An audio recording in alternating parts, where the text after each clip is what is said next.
พระคัมภีร์ลูกาบทที่9ข้อที่26ทรงกล่าวว่าฉะนั้นถ้าผู้ใดมีความหลายในเรื่องของเขา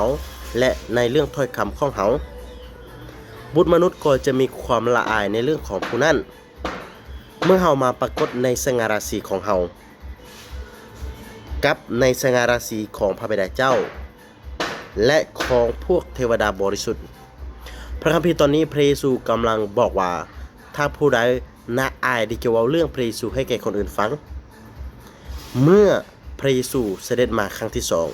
2พระเยซูก็จะมีความละอายในเรื่องผู้นั้นต่อกับทูตสวรรค์ของพระองค์ต่อกับทุกคนที่อยู่ในสวรรค์ในตอนนั้น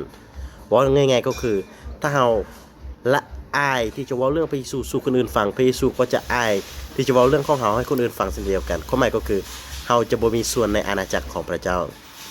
ฉะนั้นให้เราเรียนรู้และฝึกและกล้าที่จะเว้าเรื่องพระเยซูให้แก่คนอื่นฟัง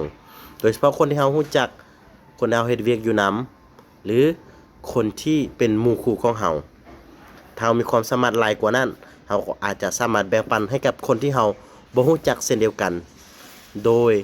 เริ่มต้นเทื่อละน้อยเทื่อละน้อยเพราะว่าทุกคนต้องเป็นพยานเรื่องของพระเยซูฉะนั้นเราต้องฝึกฝนและพัฒนาตัวเองต่อไปขอพระเจ้าอวยพรที่พวกเราจะมีความกล้าหาญที่จะเว้าเรื่องพระเยซูให้แก่คนอื่นฟังและเป็นพยานเรื่องของพระเยซูบ๊ายบาย